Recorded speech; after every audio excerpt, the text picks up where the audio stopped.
Hello guys, welcome to my YouTube channel. So in this video, we're going to talk about cholesterol metabolism. We're going to see how we're going to synthesize cholesterol from the building block, that is the acetyl-CoA. Now, why do we need to synthesize cholesterol?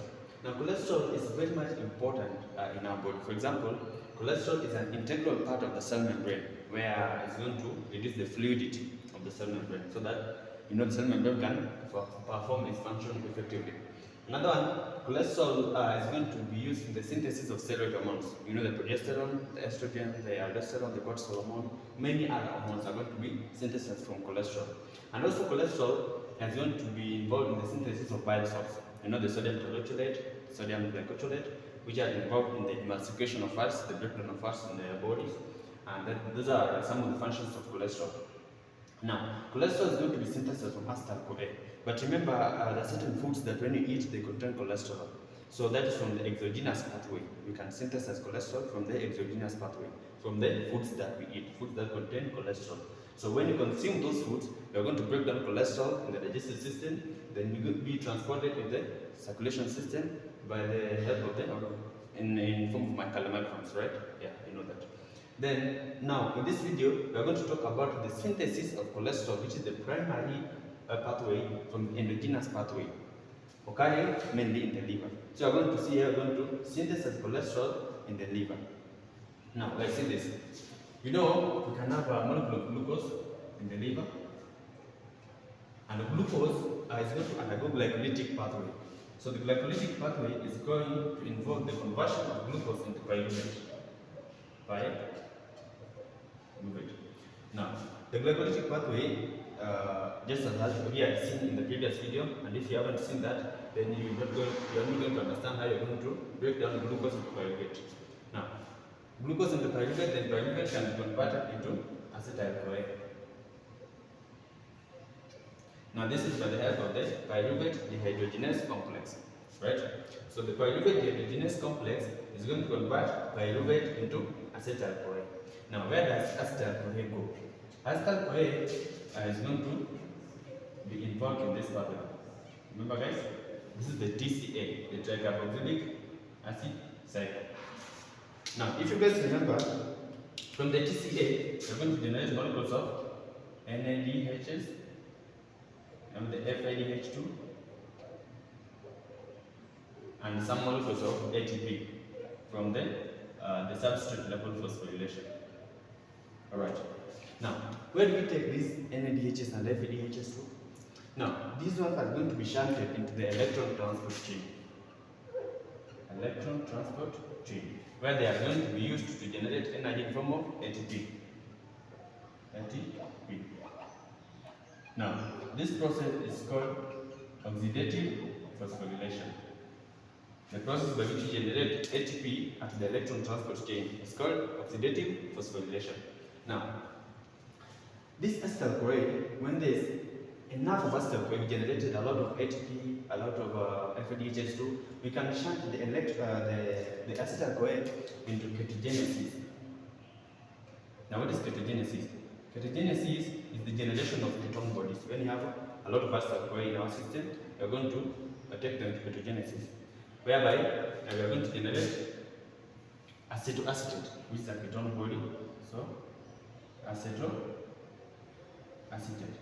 Another one, another ketone body is called beta hydroxybutyrate.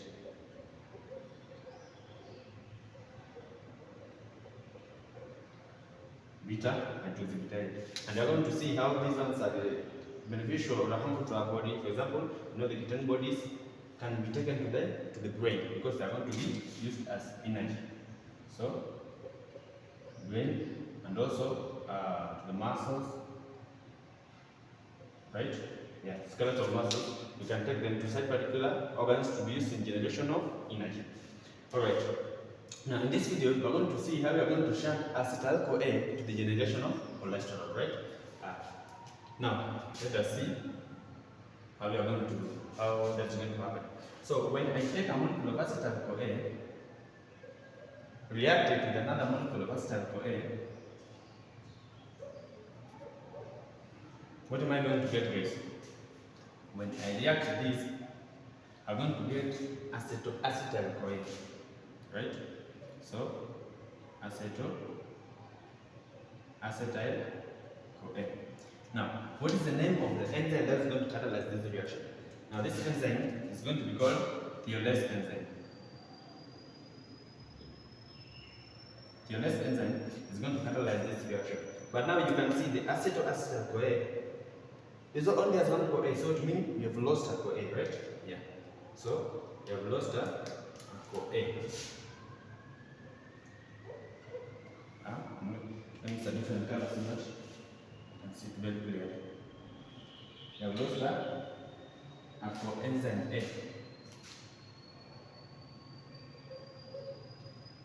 Alright. We have our acetyl-CoA. Now, where are we going to move next? Acetyl-CoA is going to be converted into a new molecule. But now, before it's going to be converted, we are going to add another molecule of acetyl-CoA. When we add acetyl-CoA, we are going to get rid of the CoA. Alright.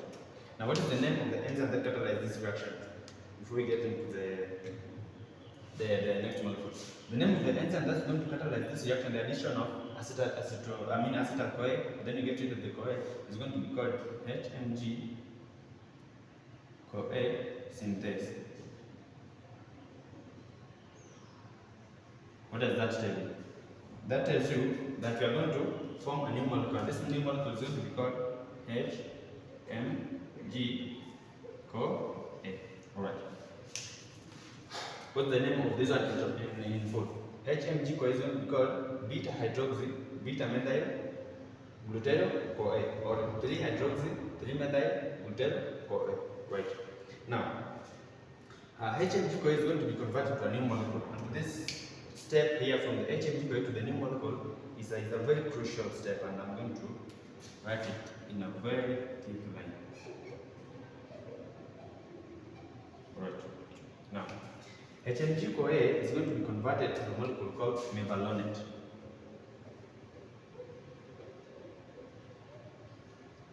Alright. Now, before we convert HMG-CoA to mevalonate, we are going to have an enzyme that's going to catalyze this reaction. Now, what is the name of this enzyme? This enzyme is going to be called HMG-CoA reductase. So, HMG-CoA reductase. Now, this is one of the enzymes that are regulated most in the body, right? Because it's going to convert, is actually the rate limiting step. Let me actually write that. It is the rate limiting step.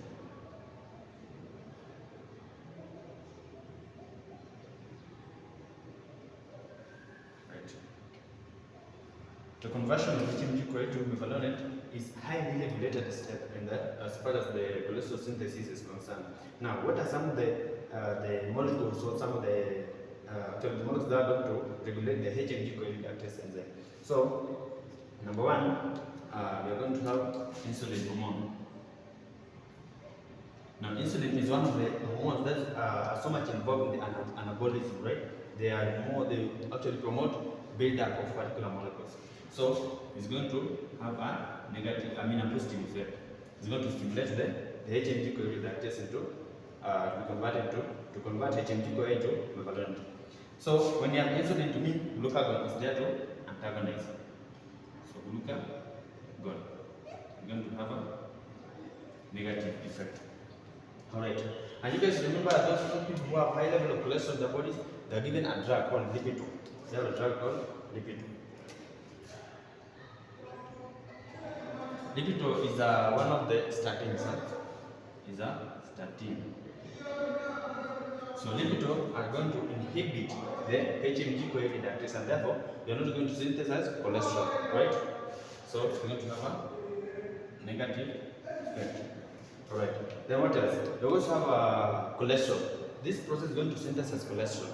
So when you have more cholesterol in our body, then cholesterol is also going to inhibit this gel. Cholesterol.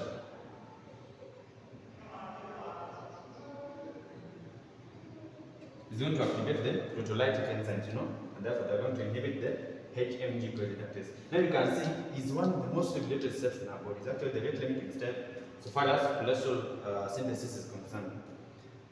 Alright, guys, let's move. Mevalonate can be converted. No, there's something I was forgetting here. You see, the HMG query lactase is going to involve the NADPH. NADPH is going to convert into NADP plus. Right?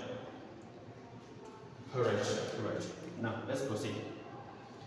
The mevalonate can be converted into a new molecule. And guys, let me tell you something. The cholesterol synthesis pathway is a very hectic, it's a very long process. So we're just going to pick those molecules that are crucial, of so much importance. So we can convert mevalonate into a molecule called isopentyl pyrophosphate. So, isopentyl pyrophosphate.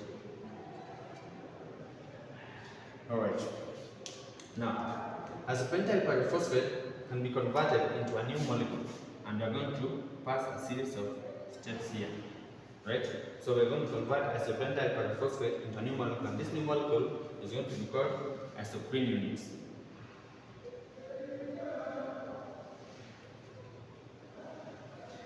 Alright, so what am I going to do? I'm going to take several monomers, or actually the isomers of isopentyl pyrophosphate, a bulk of them, or a big bunch of them, so that I can synthesize the isoprene units. Now from the isoprene units, I'm also going to pass a series of steps. Actually, I'm going to pass 21 steps, so that I can synthesize a new molecule. What is the name of this new molecule? This new molecule is going to be called squalane. Alright, and one of the enzymes that are so much crucial so far as the conversion of isoprene units into squalane is concerned is called squalane synthase. Squalane synthase.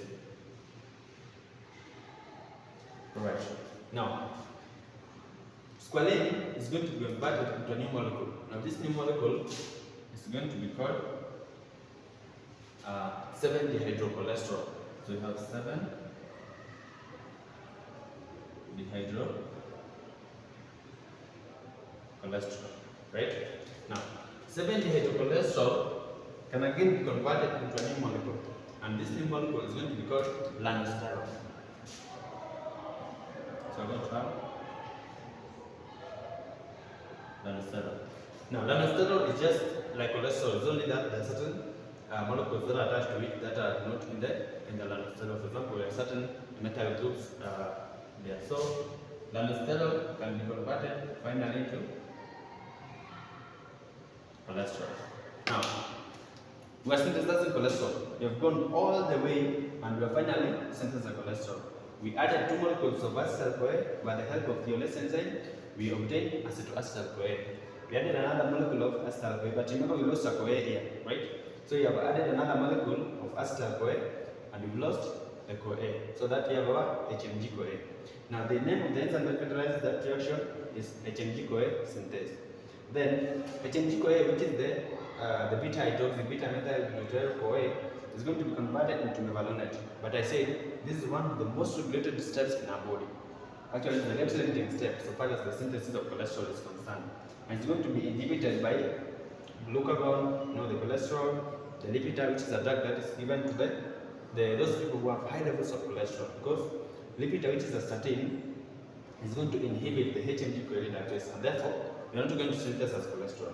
Then insulin, just as I said, is an anabolic hormone. Actually, it promotes the synthesis of molecules. So it's going to stimulate the HMG-CoA reductase to convert HMG-CoA into mevalonate. And I said this is going to involve the NADPH. It's going to be oxidized into NADP+.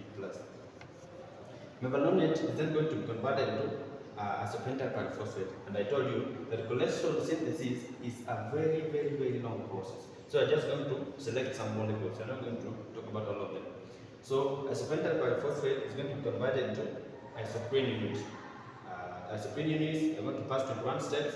It's going to be converted into squalane. And the most, or one of the enzymes that's going to catalyze that reaction is the squalane synthase. Squalane is going to be converted into 7-dehydrocholesterol. Then 7-dehydrocholesterol is going to be converted to lanosterol. Lanosterol into cholesterol. Now, let us see how cholesterol looks like. Now, cholesterol pretty cool molecule.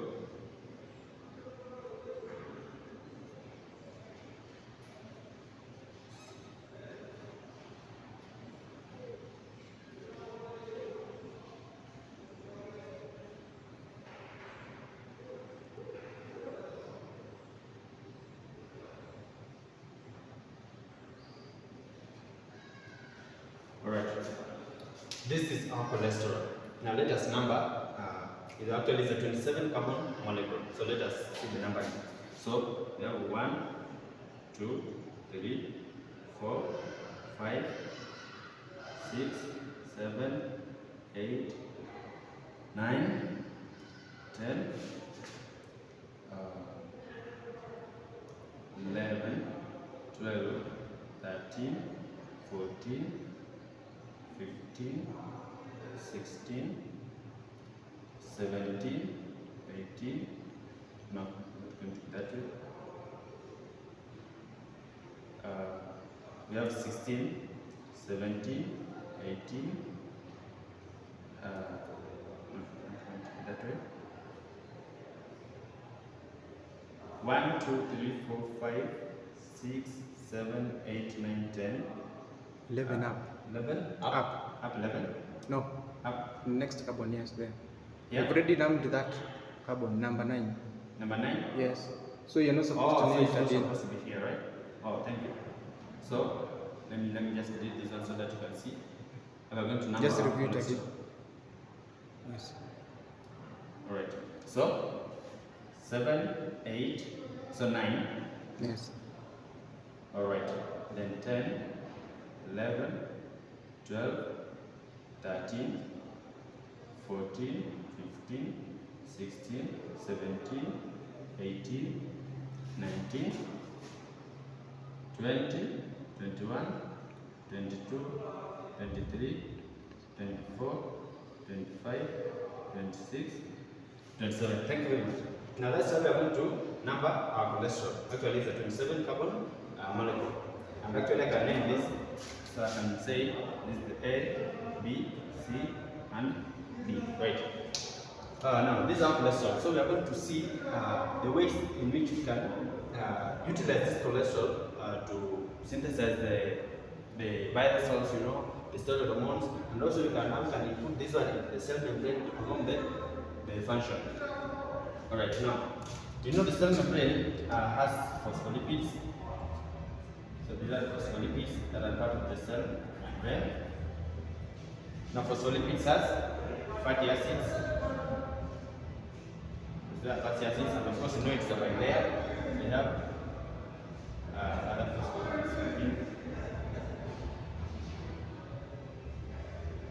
Alright, now we can take cholesterol then incorporate it into the cell membrane, right? So let me just delete this part here so that you can see what's going to happen. So we can actually add our cholesterol here.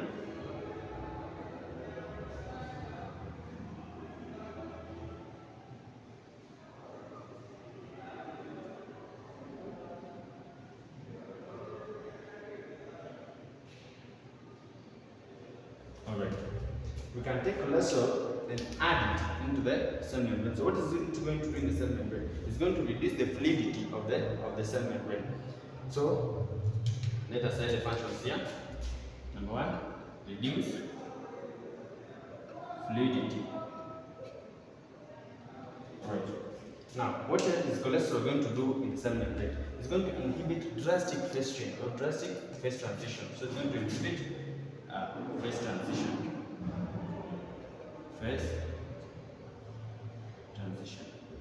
Then, in certain occasions, we can have another molecule in the cell membrane. I can just draw it here.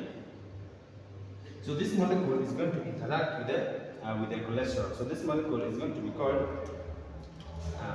glycosphingolipid. So this is glycosphingolipid. Now, what is the role of glycosphingolipid?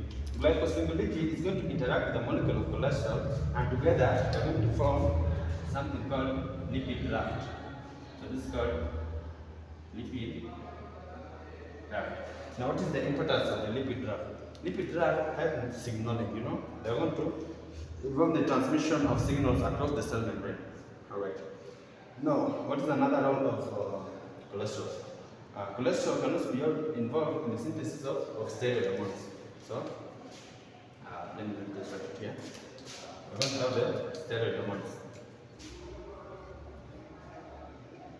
Steroid hormones. Now, example of the steroid hormones. Example of the steroid hormones. Number one, we have progesterone, estrogen, the cortisol hormone, you know, the corticosteroid hormone, among many other cholesterol hormones. And you know, these ones are very much crucial so far as the physiology of our body is concerned. Right. Now, cholesterol can also be involved in the synthesis of bile salts or the bile acids. So we can have bile salts. Now, example of the bile salts, you know, the sodium, the electrolyte, and sodium, the electrolyte. We can just say here, sodium electrolyte.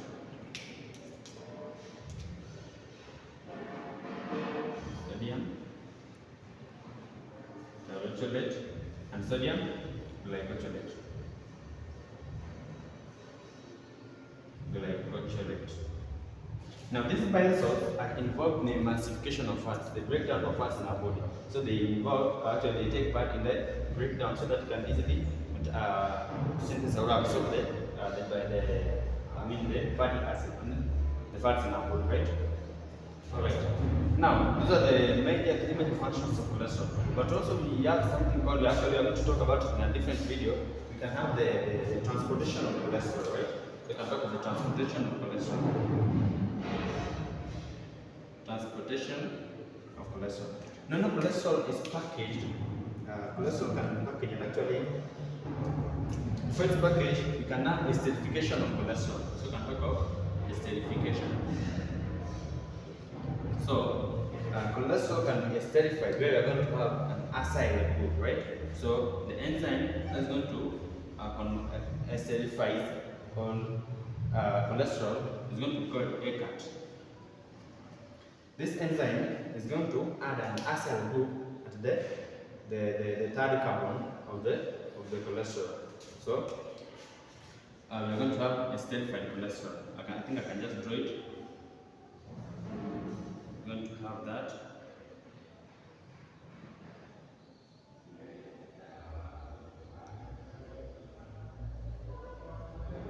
One, two, three, four, five, six. Alright. So I'm going to have that. Yeah, that is the esterified cholesterol. So we are going to enclose it in a vesicle. Alright. So I'm going to enclose it in a vesicle. Now, what are we from? This is now called a lipoprotein. These are lipoprotein. Lipoprotein. And of course, there are various forms of lipoprotein. For example, this can be a low density lipoprotein, LDL, low density lipoprotein. And this is a bad cholesterol. These are bad cholesterol. Why? Because low density lipoprotein, when they are high in number in our body, it means that they are going to lead to uptake of cholesterol. So it means we are going to have a condition called hypercholesterolemia. That is the elevated level of cholesterol in our system. And that is why those patients who have high level of cholesterol in the body, they are given a drug called Levitra, which is a statin. This is going to inhibit the HMG coil reductase so that we don't synthesize more the cholesterol. So LDL is a bad cholesterol. And we can also have other forms like the very low density lipoprotein, the VLDL. The VLDL is only that the difference is that the LDL has the esterified form of cholesterol. Forgot to put this on here. Right. So the very low density lipoprotein, apart from esterified cholesterol, they're also going to have a triglyceride. So we're going to have a triglyceride. cholesterol. Alright. Now, what is remaining? We can have certain disorders that are associated with the elevated level of cholesterol. That is the condition called hypercholesterolemia. That is the hypercholesterolemia. Hypercholesterolemia. This is when there is high level of cholesterol. Alright. Just as I said, they can be given the certain drugs, so the lipid and many other drugs. Now, what are other conditions that can be associated with the hypercholesterolemia? The elevated level of cholesterol in our body. So, you can have pregnancy.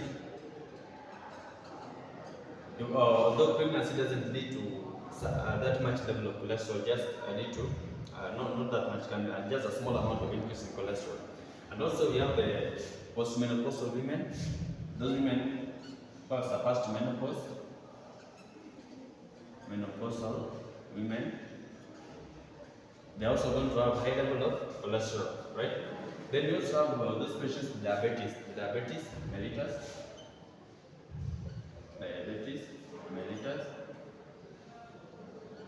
alright. And also you have other conditions like the nephrotic syndrome.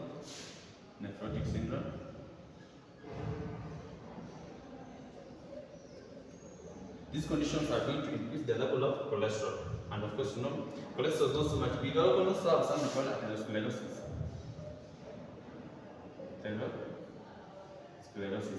Now, through atherosclerosis, you can have heart attack.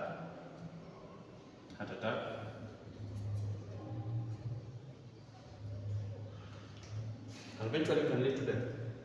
And so these ones are going to increase the level of cholesterol. So, increase. But we have a hormone called estrogen hormone. This hormone here. This hormone is going to decrease estrogen. It's going to decrease the level of cholesterol. Alright. What's the meaning about cholesterol, guys?